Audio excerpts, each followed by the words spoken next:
Halo para sedulur, kembali lagi bersama dengan gue Mas Opet, guru yang kepengen jadi YouTuber. Oke lur, setelah di video sebelumnya kita membahas beberapa fakta, kita akan masukkan fakta yang cukup mencengangkan yang akan membuat kalian berpikir, wah, kok bisa kayak gini ya? Nah, buat kalian yang masih belum menonton video sebelumnya, coba ditonton karena ini ada kaitannya antara satu dengan yang lainnya mengenai apa sih cerita di balik film serial Squid Game. Buat kalian yang masih belum subscribe channel ini, silahkan di subscribe terlebih dahulu. Gendang rasa kesuwen, gendang kayak di klik klik klik klik klik. So, tanpa kesuwen, let's go. Oke, kita lanjutkan ceritanya. Nah, karena Chun ini sudah bertahan beberapa tahun, bahkan sampai belasan tahun, akhirnya Chun ini sadar. Dia merasa kayak, wah ini bukan kayak penjara biasa. Soalnya di situ terdapat berbagai tempat kayak macam sawah, macam sekolah, macam tempat cukur, terus ada tempat ibadahnya, ada tamannya. Makanya ini membuat Chun sadar kayak, jancok, iki udah penjara biasa cok. Lagi kok koyo malah kota sih didadekake penjara celeng tenan kok bajingan. Oh ya, menurut Chung ada salah satu tempat yang cukup mengerikan buat dirinya. Jadi di situ adalah tempat di mana kumpulan-kumpulan ODGJ, kumpulan disabilitas yang tidak bisa bekerja, itu dikumpulkan menjadi satu. Gila, bisa kalian bayangkan kan? ODGJ disabilitas yang nggak bisa kerja apa-apa dijadikan satu, dan setelah mereka itu dikumpulkan, petugas-petugas yang ada di sana tuh akan menyuntikkan suatu zat kepada mereka lalu ditinggal begitu saja. Dan kalian tahu efek sampingnya apa? Ya, setelah beberapa minggu atau setelah beberapa bulan, mereka yang telah disuntikan ini mereka akan pingsan. Di situ petugas yang melihat itu akan datang lalu membawa mereka, dan ya positif tidak akan kembali lagi, cok. Nah, ini lur, ini ada plot twist. Plot twist. Pokoknya plot twist banget lah. Oke. Jadi selama Chung bekerja, Chung ini kan melihat banyak sekali kayak macam truk yang berdatangan dari waktu ke waktu yang membawa penumpang. Membawa orang untuk dikerjakan di situ. Jadi hingga suatu ketika ada salah satu truk yang datang ke tempat itu, dan ketika orang-orang ini turun satu persatu, Chung ini melihat apa coba? Chung ini melihat bapaknya, cok. Di situ Chung langsung wah, kagetnya nggak main. Kayak itu bapak itu. Sumpah. Di situ dibilang senang ketemu bapaknya ya nggak juga, karena ya ketemunya di tempat itu mana mungkin bisa senang kan. Tapi ya senang juga karena ketemu bapaknya. Makanya Chung ini nggak berselang lama langsung lah menyamperi bapaknya tuh. Loh, kok bapak bisa sampai sini sih? Akhirnya kita ketemu juga ya. Setelah bapak cari-cari kamu nih, ternyata di sini. Bapak tuh udah nyari kamu bertahun-tahun loh. Ya, dari situ mereka bercerita panjang lebar mengapa Chung ini bisa datang ke sini dan bapaknya juga kalau bisa datang ke sini. Pokoknya cerita antara satu dengan yang lainnya. Nah, terus kenapa sih bapaknya ini bisa ikutan menyusul Chung ke tempat bajingan ini? Jadi ceritanya kayak gini. Ketika Chung ini kemarin pas masih kecil itu menghilang, bapaknya ini kan langsung positif mencari anaknya keberadaannya itu di mana. Makanya karena dicari-cari tidak ketemu, bapaknya ini langsung melapor ke pihak kepolisian. Tapi kalau kalian tahu tanggapannya apa?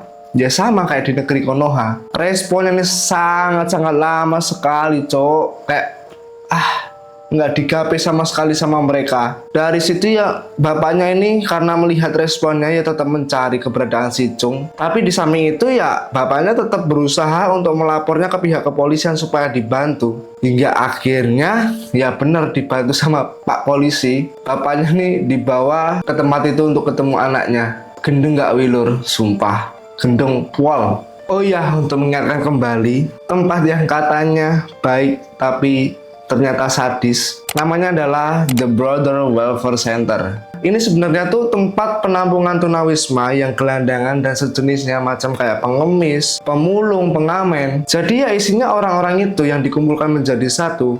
Dan nantinya ini mereka akan dibina, akan diberikan bekal agar apabila nantinya ketika mereka dilepaskan ke masyarakat, mereka itu dapat bekerja dan dapat menunjukkan attitude yang baik. Terus tempat ini sebenarnya sudah didirikan sejak tahun 1975 dan tempat ini itu dibawahi langsung oleh pemerintahan yang ada di sana. Dan kebetulan juga lur, pemerintahan yang ada di sana itu sangat-sangat otoriter sekali. Presidennya itu adalah Presiden Chun Doo-won. Terus mengapa sih tempat ini yang awalnya baik tiba-tiba menjadi tempat yang sangat sadis? Kalian penasaran nggak? Jadi ya, cerita ini bermula pada saat ketika Korea Selatan itu akan mengadakan Olimpiade pada tahun 1988. Di situ, Presiden Korea Selatan itu ingin menunjukkan bahwa Korea Selatan ini adalah tempat yang sangat-sangat bersih, tidak ada pengemis, tidak ada pengamen. Pokoknya di jalan-jalan itu tempat yang sangat bersih dan sangat rapi. Makanya dalam proses persiapannya, karena sebelumnya itu Korea Selatan tuh di jalanan tuh sangat banyak sekali pengemis, pengamen, pemulung. Presiden tuh langsung meminta kepada aparat kepolisian untuk dibawa ke tempat itu. Ya istilahnya tuh kayak diamanin dulu lah, biar kayak tamu-tamu dari berbagai macam negara tuh tidak tahu kalau di situ tuh banyak sekali pengemis, pemulung. Tapi pada kenyataannya bukan orang-orang gelandangan saja yang dibawa, tetapi orang-orang random pun dibawa sama mereka. Terus mengapa sih ini bisa terjadi? Mengapa orang-orang random macam anak-anak, orang dewasa, orang remaja yang jelas-jelas bukan gelandangan itu dibawa ke tempat itu? Bayangkan aja ya kalau kalian misalnya kayak lagi jalan sendirian, lagi duduk-duduk di taman, terus tiba-tiba sama polisi langsung digondol kamu di situ, langsung diculik, dibawa ke tempat itu. Ketar-ketir nggak hidupmu bos. Nah, ini semua bisa terjadi. Ini awal mulanya karena pada saat itu pemerintah meminta aparat untuk menangkap orang-orang gelandangan. Ya, di situ presiden tuh kayak menargetkan dalam perharinya itu kamu harus dapat segini, harus dapat segini, harus dapat segini. Terus akhirnya polisi yang mendengarkan hal itu, mendapat perintah seperti itu, ya polisi bergerak mencari gelandangan-gelandangannya di sana. Dan mungkin ya nggak setiap tempat itu ada. Makanya untuk memenuhi targetnya dalam sehari, polisi itu menangkap ya orang-orang yang nggak jelas, yang orang-orang random, bukan nggak jelas, orang-orang random kayak macam anak-anak, orang dewasa, remaja itu dibawa ke tempat itu. Bahkan kakek-kakek pun juga dibawa ke tempat itu. Padahal jelas loh itu bukan orang gelandangan. Edan nggak wih? Tempat yang awalnya untuk pembinaan ini malah dijadikan macam tempat penyiksaan demi keuntungan, ya ini tadi keuntungan pemerintahan pada saat itu. Apalagi kayak gini backingannya orang pusat, angel lur kebongkare. Terus bagaimana sih kejahatan ini bisa terungkap? Jadi ceritanya ini bermula dari seorang jaksa dari kota Busan yang bernama Kim Yong-won. Pada tahun 1987 saat itu dirinya sedang bedil alias nembak berburu di hutan. Nah, kebetulan tanpa disengaja Kim Yong-won ini melihat macam perkumpulan orang yang menggunakan seragam dan lagi mengerjakan sesuatu, dan di sampingnya itu ada petugas yang full lengkap menggunakan senjata. Kim Yong-won juga tuh melihat ya penyiksaan-penyiksaan yang dilakukan oleh petugas beserta dengan anjing-anjingnya yang dibawa saat itu. Dan saat itu ada ada salah satu orang yang berinisiatif untuk kabur, tetapi ya namanya dikejar anjing kan, langsung kena, langsung disiksa tuh sama petugasnya. Di situ Kim Yong-won ini melihat semua peristiwa itu dan wah, ini ada yang nggak beres nih. Apa sebenarnya terjadi dengan itu? Apakah ada sesuatu yang disembunyikan? Akhirnya Kim Yong-won ini pulang dan mencoba untuk menginvestigasi mengenai apa yang dia temukan di hutan. Tapi namanya dalam proses investigasi ada hambatan-hambatan tentunya, karena kan ini ya pro dengan pemerintah, dinaungi langsung oleh pemerintah, makanya banyak sekali hambatan-hambatannya. Atasannya pun juga sama, kayak kamu nih masalah kayak gini aja, udahlah nggak usah diinvestigasi buat apa. Dari situ Kim Yong-won ini mulai curiga,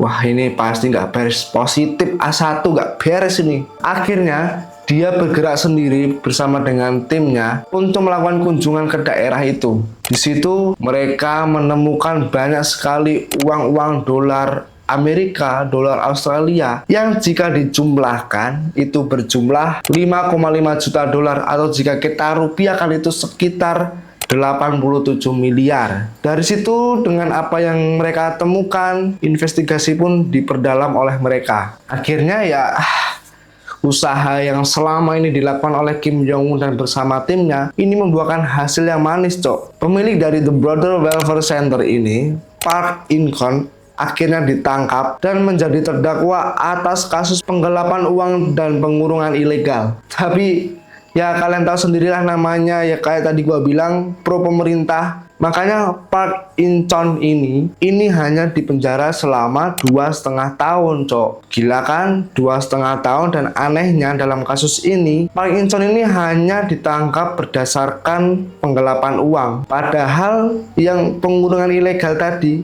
itu enggak dikasusin, yang dikasus itu hanya penggelapan uangnya. Gila kan? Terus ya secara resmi, ini secara resmi loh, bukan aslinya di lapangan gimana. Jadi secara resmi orang yang meninggal akibat ya petugas-petugas itu sekitar 551 orang banyaknya. Itu yang resmi, yang aslinya lebih, bahkan bisa sampai ribuan. Tapi meskipun kasus ini sudah terungkap, ternyata hanya sebagian saja yang bebas dari tempat itu, termasuk si Chung ini dan bapaknya, dan sebagainya lagi itu ya masih di tempat itu. Makanya dari orang-orang yang sebagian yang bebas ini, karena mereka merasa satu penderitaan, makanya orang-orang itu melakukan demo atas aksi-aksi yang telah dilakukan oleh Park In-cheon ini, ya supaya orang-orang yang di sana tuh dibebaskan semuanya. Tapi ya karena presidennya ini adalah seorang yang diktator, makanya orang-orang yang demo itu dibiarkan begitu aja. Bahkan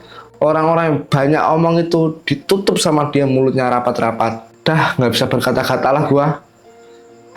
Terus menariknya lagi ya, selama Park In-cheon ini ditangkap, ternyata The Brother Welfare Center ini ternyata tidak ditutup, melainkan hanya dibekukan saja. Entah apa yang dipikirkan oleh pemerintah pada saat itu, kok ya gak dibubarin aja kan, udah tahu-tahu itu tempat yang sangat sadis, yang telah menewaskan 500-an orang itu. Kenapa gak dibubarin aja sih? Ya namanya program pemerintah, lur.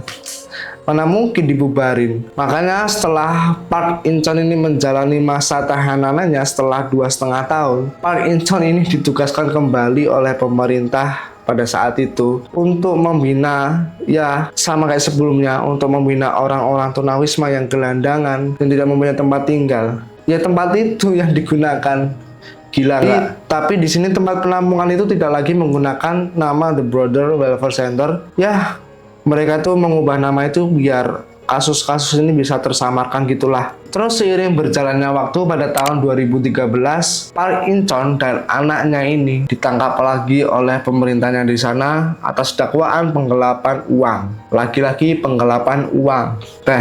Anaknya pada saat itu hanya dihukum 3 tahun, sedangkan Park In-cheon sendiri ini tidak ditahan dikarenakan Park In-cheon ini mengidap suatu penyakit, yaitu penyakit demensia yang mungkin dirinya ini tidak akan lama lagi hidup. Makanya pemerintah memutuskan untuk tidak menahan Park In-cheon, karena pada tahun 2016 Park In-cheon ini meninggal dunia. Terus ya sampai sekarang aksi demonstran atas kasus The Brother Welfare Center ini tetap dilakukan oleh orang-orang di sana, karena ya banyak sekali ketidakadilan yang mereka menuntut supaya ya itulah, biar semuanya tuh clear pokoknya. So buat kalian, gimana tanggapan kalian mengenai cerita ini? Ya ini nggak tahu sih, bisa dibilang ini adalah cerita yang menginspirasi Squid Game atau memang ini ya cerita yang sesungguhnya, ya gua nggak tahu. Mungkin teman-teman kalau ada yang tahu bisa tulis di kolom komentar. Gua mengucapkan terima kasih banyak karena kalian telah mengikuti video ini, telah menonton video ini. Tandanya kalian mensupport saya untuk membagikan cerita kepada kalian semua. Dan gua mencoba untuk mengingatkan kembali, jangan lupa di subscribe channel ini, jangan lupa di like, di share, dan di komen. Gua Mas Sopet pamit undur diri dan see you.